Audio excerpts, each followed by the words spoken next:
Bonjour à toutes et à tous.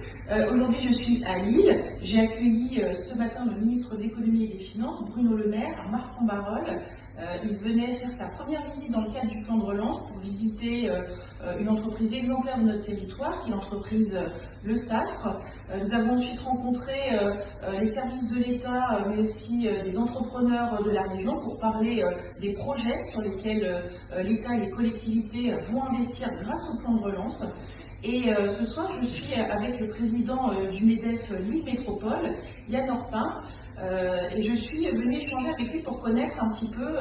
les réactions des chefs d'entreprise et du MEDEF suite aux annonces du gouvernement sur le plan de relance. Alors au MEDEF de Lille Métropole, on se satisfait en tout cas du plan de relance sur certains points. On pense d'abord que pour qu'un plan de relance réussisse, il faut un choc de confiance. Il faut que l'entreprise ait confiance dans ce plan de relance et en tout cas dans la rapidité avec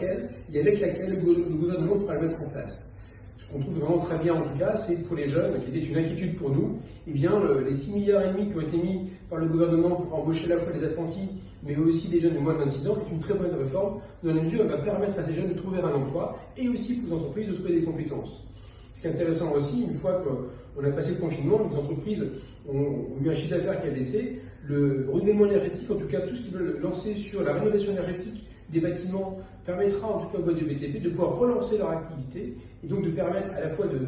d'avoir des carnets de commandes qui sont complets et qui permettront de faire retravailler leurs collaborateurs. On pense également que cette relance passera par l'ensemble de cette filière aussi d'excellence, puisqu'il y a 2,5 milliards aussi qui sont mis sur les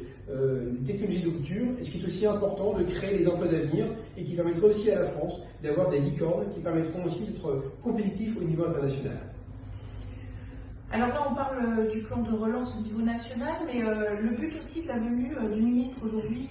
ici dans le Nord et en particulier à Lille, c'était de rappeler à quel point la relance ne fonctionnera que si tout le monde est mobilisé, que ce soit l'État, les entrepreneurs et aussi les collectivités territoriales. Je pense notamment aux régions. Donc mon autre question aussi pour Yann Orpin, c'était sur le plan de la relance régionale, comment est-ce que les acteurs, notamment patronaux, se mobilisent, qu'est-ce qu'ils attendent? Est-ce qu'il y a déjà des projets, des projets notamment de relocalisation qu'ils ont en tête et qu'ils veulent pousser?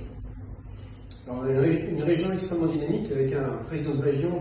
qui est Xavier Bertrand et qui a déjà lancé un plan de relance dès le mois de juillet. Il a compris qu'il fallait aller très vite pour pouvoir relancer l'économie, notamment avec Trève 3, donc tout ce qui est environnemental, transition écologique, pour permettre justement de relancer les entreprises du territoire et aussi de travailler sur un projet de réindustrialisation à la fois du textile médical, mais pas uniquement le textile, tout ce qui est lié en tout cas à la filière médicale, pour pouvoir être autonome, nous, au niveau national, donc de permettre à la fois de répondre aux besoins et à la demande de toutes les professions médicales, mais aussi d'être autonome et donc de ne pas importer tous ces produits de Chine ou d'Asie. Alors je pense que c'est assez évident, tous les acteurs sur le territoire sont mobilisés pour faire que cette relance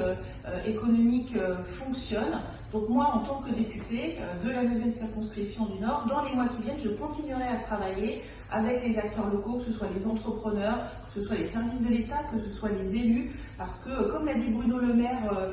ce matin, il faut une mobilisation générale si nous voulons que ça fonctionne.